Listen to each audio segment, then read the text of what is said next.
أعوذ بالله من الشيطان الرجيم. بسم الله الرحمن الرحيم. الحمد لله رب العالمين وبه نستعين على أمور الدنيا والدين والصلاة والسلام على أشرف الأنبياء والمرسلين وعلى آله وصحبه أجمعين. السلام عليكم ورحمة الله وبركاته.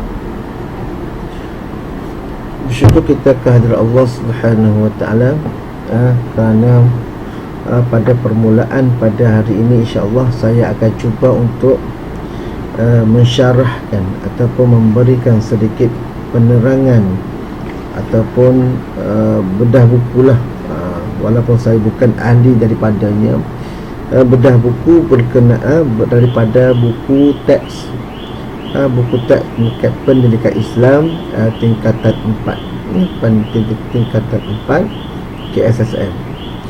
Bila saya telah baca daripada ayat pada buku ini, maka saya cuba untuk membuatkan sedikit ta'liq, sedikit penerangan, sedikit syarahan kepada buku.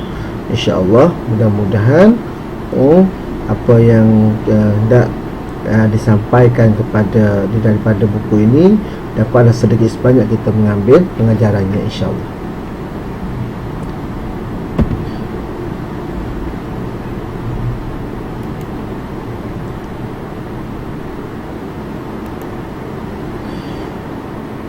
Tajuk yang pertama iaitu daripada surah Al-An'am.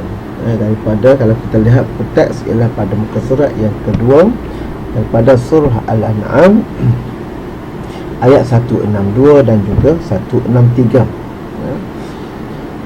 1.26.1 ialah baca dengan betul, lancar dan juga bertajwid. Maksudnya adalah bagi saya ialah dapat membaca ayat Al-Quran dengan betul. Betul, secara betul, tak adalah salah, tak adalah salah baris ke, tak adalah salah huruf ke, dan juga lancar, tidak ada tersekat-sekat, dan juga bertajwid, menjaga hukum hakam bagi setiap perkataan huruf, sama ada sifatul huruf, sama ada makharijul huruf, sama ada hukum hukum waqaf dan ibtida ataupun hukum mad dan lain-lain. Jadi permulaannya insya-Allah saya akan bacakan ayatnya, dan tuan-tuan dan puan mungkin boleh lihat pada ayat dan boleh mencarikan di manakah hukum hakam yang boleh kita keluarkan daripada ayat ini, insya-Allah. A'udzu billahi minasyaitonir rajim. Qul inna salati wa nusuki wa mahyaya wa mamati lillahi rabbil alamin la syarika lahu wa bidzalika umirtu wa ana awwalul muslimin. Surah Al-An'am ayat yang ke-162 dan 163. Sebelum itu kita lihat dahulu spektrum ilmu. Pada bahagian sebelah, pada bahagian tepi spektrum ilmu, iaitu dibawakan dengan sebuah hadis riwayat daripada Imam Muslim. Imam Muslim ni bukannya Imam Al-Muslim. Imam Al-Muslim maksudnya imam yang mana Islam, tapi Imam Muslim adalah nama bagi seorang ahli hadis yang masyhur, murid dan juga kawan kepada Imam Bukhari rahimahullahu ta'ala. Maka daripada spektrum ilmu ni, ataupun kita boleh katakan sebagai nota tambahan, iaitu sunat membacakan doa iftitah di dalam solat. Sebab apa? Sebab ada sebuah hadis yang diriwayatkan daripada Ali bin Abi Talib. Ali bin Abi Talib radhiyallahu anhu meriwayatkan bahawa Rasulullah sallallahu alaihi wasallam bersabda, apabila baginda mendirikan solat, baginda akan membaca wajjahtu wajhiya lilladzi fatara as-samawati wal ard hanifan musliman wa ma ana minal musyrikin, inna salati wa nusuki wa mahyaya wa mamati lillahi rabbil alamin la syarika lahu wa bidzalika umirtu wa ana awwalul muslimin. Iaitu daripada surah daripada sebuah hadis riwayat Muslim, yang mana di dalam mazhab kita yang diamalkan pada hari ini, iaitu mazhab Asy-Syafi'i, hukum membaca doa iftitah selepas daripada takbiratul ihram, sebelum memulakan membacakan Al-Quran, sebelum membacakan surah Al-Fatihah dan surah-surah lain, maka hukumnya adalah sunat dibacakan doa iftitah. Kita lihat sedikit, kita lihat sebagai tambahan mengenai doa iftitah. Tapi doa iftitah ini dibacakan oleh mereka, perlu kita ingat, doa iftitah dibacakan oleh mereka yang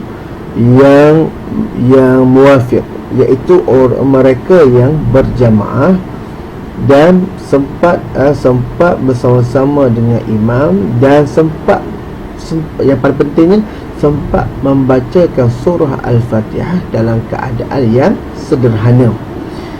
Maksudnya dia takbir Allahu Akbar, dia sempat membaca surah Al-Fatihah dengan sempurna, bukannya sampai contohnya wa maliki yaumiddin Allahu Akbar, sebab imam sudah rukuk, maka dia tak sempat nak habiskan surah Al-Fatihah, maka disebabkan dia masbuk, iaitu lawan kepada muwafiq, maka dia perlu juga untuk rukuk bersama-sama dengan imam.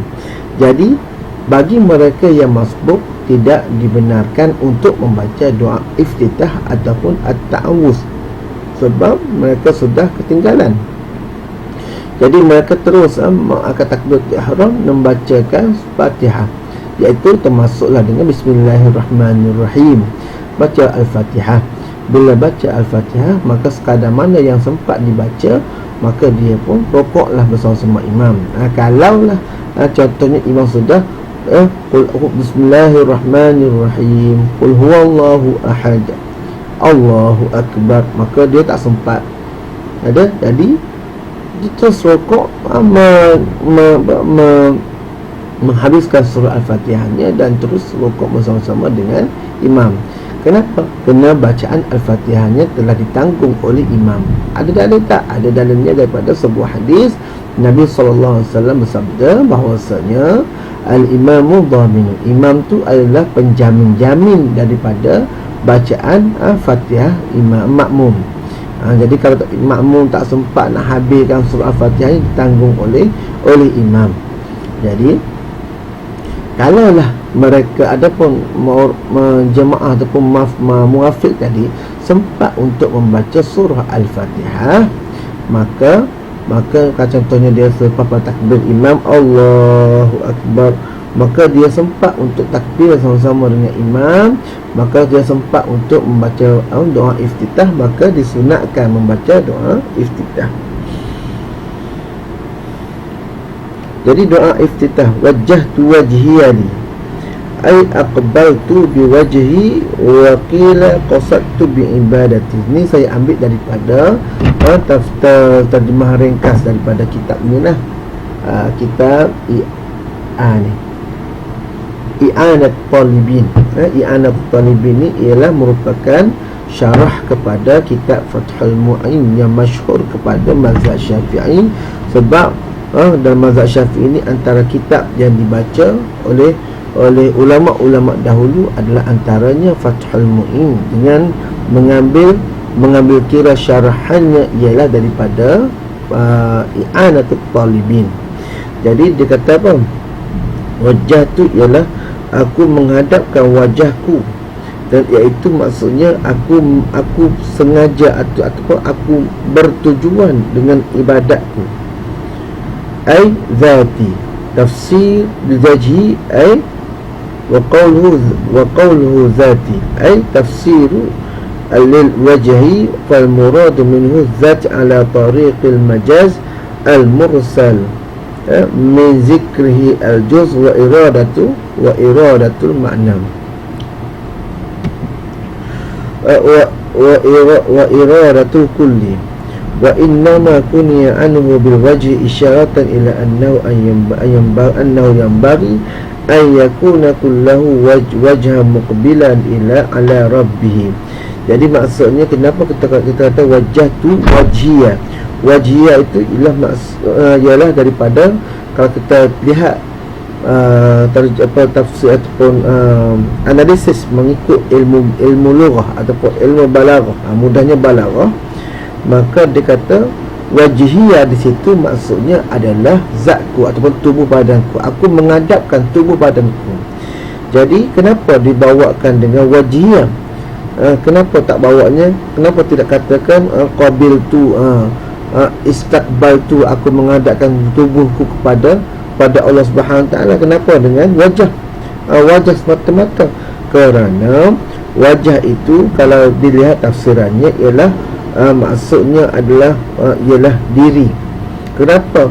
Kerana orang Arab bila bercakap dengan bahasa Arab dengan balaghah ataupun mudahnya kita panggil ilmu balaghah, maka dibawanya maksud zat itu sebenarnya ialah ala tariqil majazil mursal, atas majaz, atas sindiran yang mana yang disebut adalah sebahagian tetapi dimaksudkan adalah kesemuanya.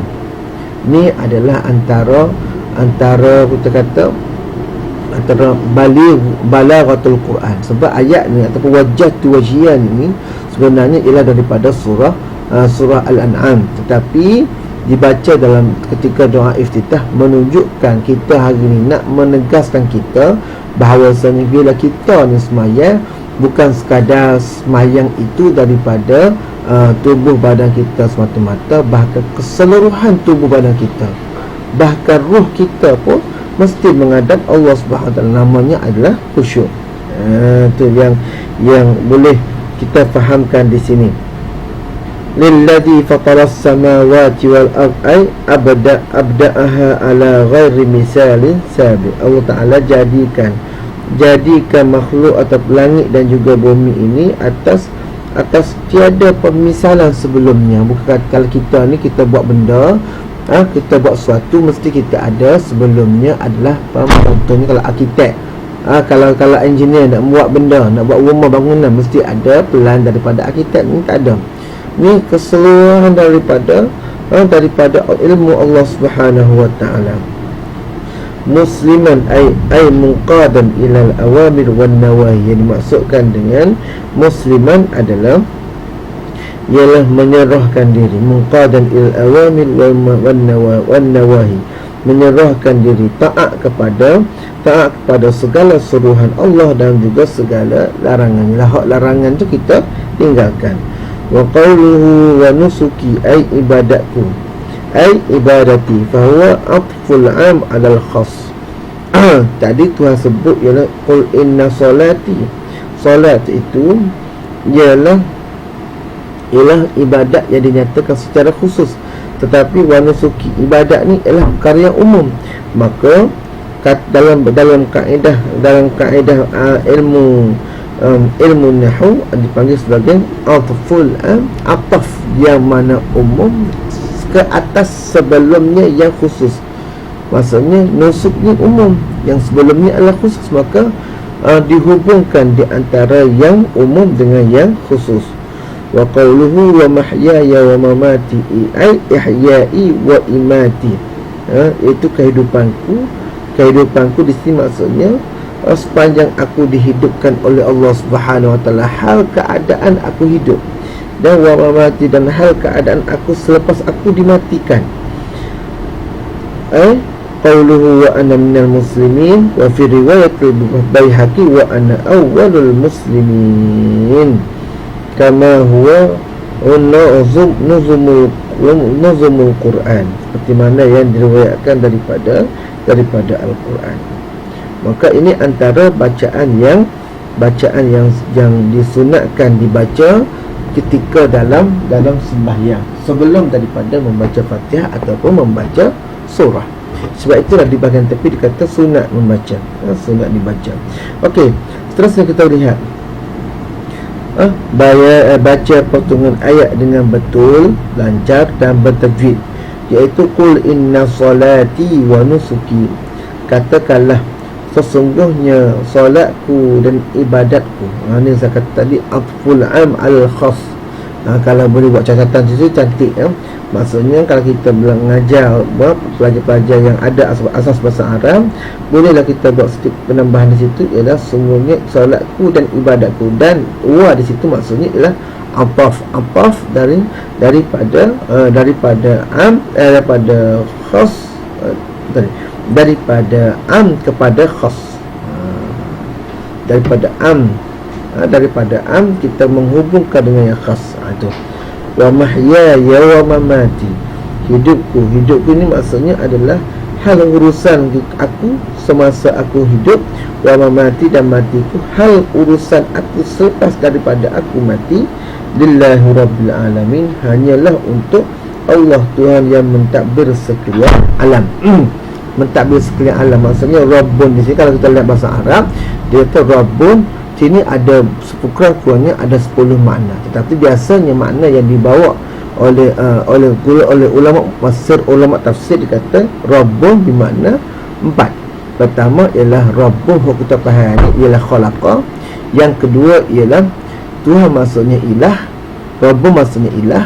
Yang ketiga adalah Tuhan juga maksudnya adalah yang disembah. Dan yang keempat saya tak yakin apa dia, tapi maksudnya ialah Tuhan yang menjadikan. Itu yang seingat saya lah daripada maksud Rabbun. Tetapi biasanya Rabbun di sini bila disebut Rabbun ialah digunakan ilah Tuhan. Maksudnya lillahi rabbil alamin, Tuhan Allah. Tuhan Allah tu mula ialah nama bagi zat yang wajib ada. Zat wajib ada ni maksudnya zat yang mesti ada, tak boleh tidak ada. Allah Subhanahu Taala yang wajib, dan juga Rabbil Alamin itu sifat kepada Allah Subhanahu Wa Taala. Rabbil Alamin, Tuhan yang Tuhan bagi yang sekalian alam. Alam ni apa dia? Siwa Allah, yang selain daripada Allah Subhanahu Taala. Maksud namanya adalah makhluk. La syarika lahu, tiadalah sekutu baginya, tiada sekutu bagi Allah Subhanahu Wa Taala. Tidak adalah segala kesyirikan bagi Allah Taala. Jadi syarik ini maksudnya ialah yang kita tahu dalam bab perkara-perkara yang membatalkan iman, iaitu perkara itu namanya adalah sekutu. Dan antara perkara membatalkan iman ialah syirik. Syirik itu ialah menyekutukan Allah dengan sesuatu, sama ada zat, sifat dan juga af'al ataupun perbuatan. Wa bidzalika umirtu, dan dengan yang demikian sahaja aku diperintahkan.